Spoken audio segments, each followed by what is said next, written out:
Good day, everyone, and welcome to our Experience Power Distributed Energy Conference Hydrogen Next event at the Gaylord Rockies Resort outside Denver, Colorado. I'm here today with Wayne Johnson, Key Segment Manager for Education for Duke Energy Sustainable Solutions. Welcome, Wayne. Thanks, Gerald. It's great to be here. What a great show to come to. I spent 30 years working in higher education as a facilities manager, and so I come at the energy perspective more from a customer than a vendor. And I think that's really what Duke Energy is doing right now is putting the company in the seat of the customers and rebuilding our business and our brand to focus on resiliency and sustainability from a customer's perspective, trying to deliver the outcomes that sometimes get missed in opportunities on campus environments as well as corporate and commercial environments.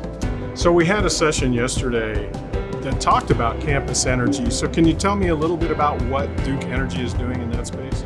Yeah, it's really exciting. First off, if you don't know much about Duke Energy, we're a regulated utility in many states on the East Coast, but there's also an unregulated affiliate. And the unregulated affiliate is Duke Energy Sustainable Solutions. That's the brand that I work for and that I spend most of my time as a strategist trying to help customers meet their energy needs. So looking at campus environments, corporate infrastructure environments, manufacturing, industrial, all of those, we really try to look at the total need, where the customer has risk, where they're having a problem, where they're spending too much focus on their energy and their resiliency and their sustainability solutions, and not enough focus on their core business.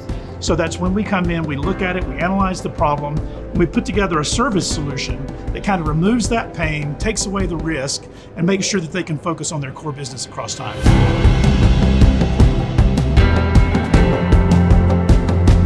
So if you're meeting with someone who comes to you and says, I have a business, we want to be a more sustainable business, how can Duke Energy help me do that? Where would you start the conversation with them? The utility and as an energy provider, we do a lot of R&D. We have an emerging technology organization in Mount Holly, North Carolina, and we study all the emerging trends. We look at them across time, how mature they are, and when they're going to reach business maturity and impact our business.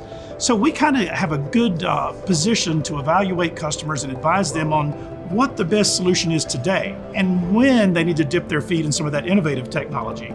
And right now in this clean energy transformation, it's critical. It's critical that you look at what you can do today, but you make the right investments that will deliver services for tomorrow so you don't have stranded assets. So really, I think for campuses and for most businesses today, the first thing you want to look at is your efficiency, okay? If you've really not taken a close look, you probably need to have an energy action plan. An energy action plan looks at your efficiency, it looks at your resiliency, it looks at their asset end of life and dependability, and then it also looks at that sustainability element across time. And we can put together an energy action plan for your company that kind of customizes those solutions for your appetite for both sustainability and resiliency. And then all of it obviously focuses on that efficiency where we can save a dime along the way.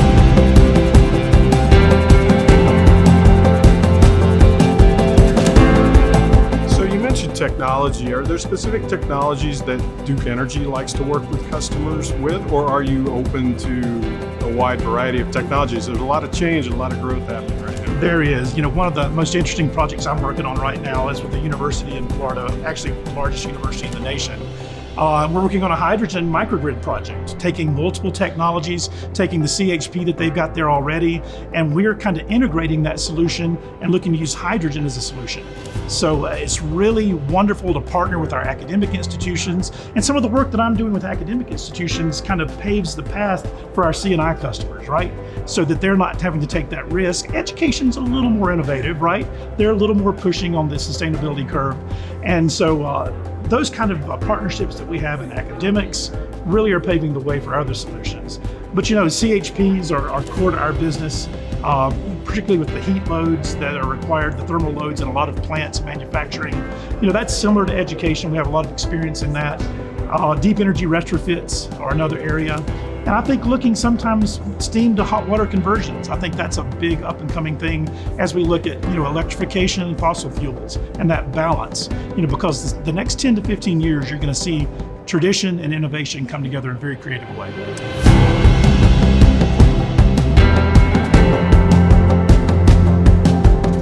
You mentioned electrification, and I've written extensively on electrification. There's a lot of different thoughts and people taking sides on electrification. Yes, sir.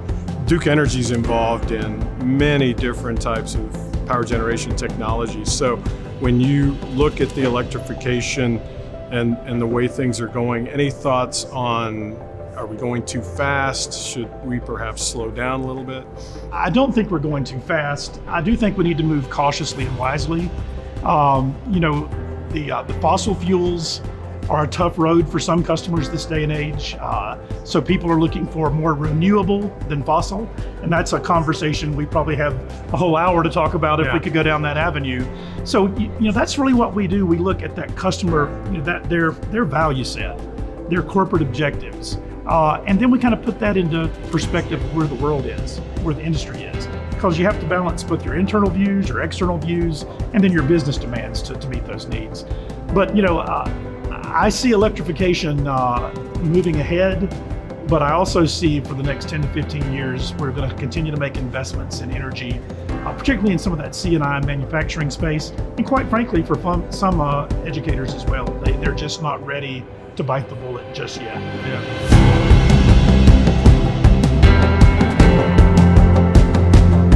Anything else you'd like to, words of wisdom to impart to our audience about what you do and what Duke Energy is doing in the sustainability space?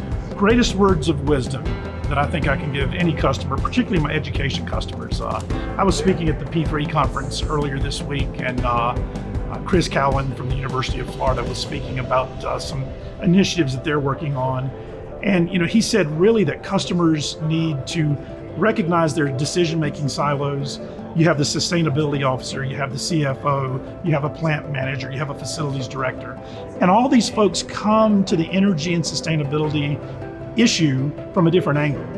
And quite frankly, most organizations are not communicating like they should.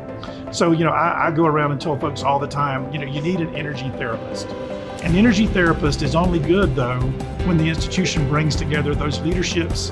They kind of take down those power walls and they talk about all their needs and what the possibilities are if we work together across the values of each institution. I think we're great advisors, we're great counselors to help customers down that pathway. And without that, I don't think you get the buy-in, and I don't think you get the project success that you would have otherwise.